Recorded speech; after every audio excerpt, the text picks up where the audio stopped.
Yeah, sure. See how we're doing that? Oh, yeah. Oh, hey there, Beaver Builders, how are ya? It is your boy, Mr. Foster here, back with another episode of Projects with Foster, another special edition. Today I'm here with my friend Bob the Builder. Bob's an old friend of mine who just Bob, but he builds things, so it's easy to remember it that way. I got a new front door. This is going on the front of the house. This is something that got picked up next to the road, and we refinished it. We put a little varnish. Remember, varnish, not the polyurethane, because we want that UV protection there. And we've had to cut it down a little bit and shape it because our doorway, being 70 years old, isn't perfectly square, and we need to make the door a little bit smaller to fit in my doorway. So what we're doing now is we are putting notches in where the hinges are going to go.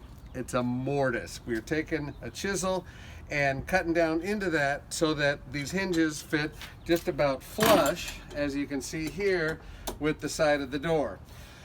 So Bob's going to take us through that, going to show us some of the techniques involved. Hanging a door isn't easy. It's a big, awkward, heavy thing, and you can do it wrong pretty easily. So if you're going to do it, make sure you get some help and watch a video like this before you do it so you know what to do.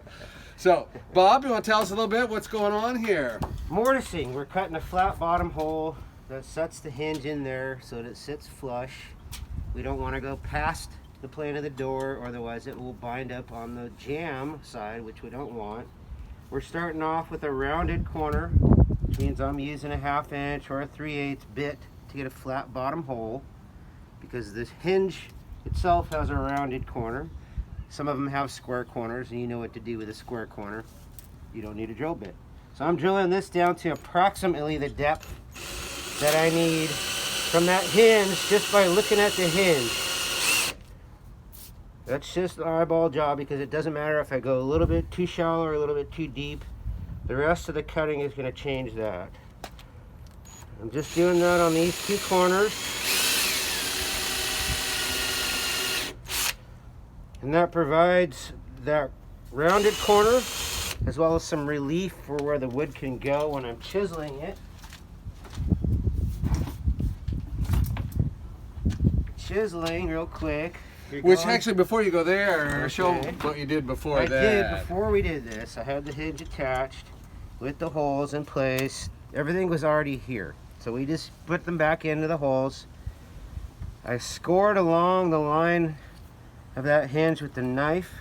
That's very important, especially along the grain of the wood, because if you tap in with a chisel, that's going to split.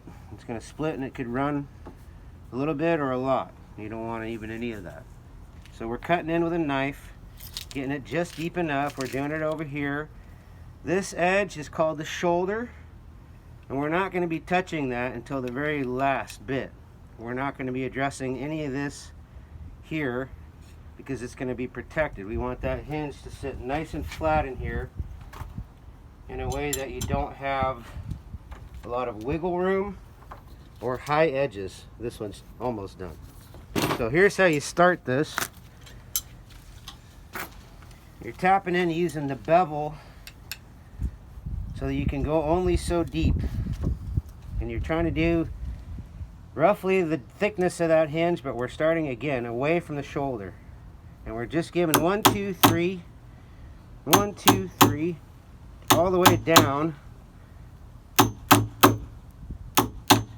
And I'm doing that so I have a uniform depth all the way down.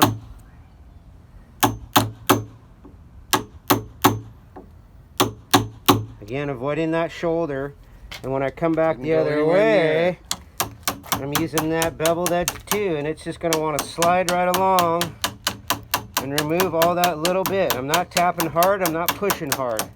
And again, when I get to the end there, holding off, letting that one be. When I get to the very end of this, I'll show you what I'm doing now, because we don't need this video to be too long. I'm going to come in a little bit and go straight down with this, rocking it. Now I have a puncture I can go to that protects that little edge. You see that little pencil line that's still there? Leave your line. It's beautiful, isn't it? We're going to leave that until we get to the very end.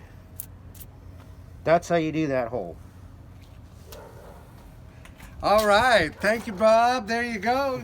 You got 3 of them on your door. Make sure you get them all good and your door hung straight and well. I'll show you when this is all done how it's going to look, and then we'll move on to our next project. Hope you're doing well. We'll see you next time on Projects Wash with your Foster. hands.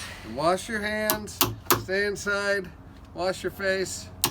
Wear your mask. Wear your mask. Soon.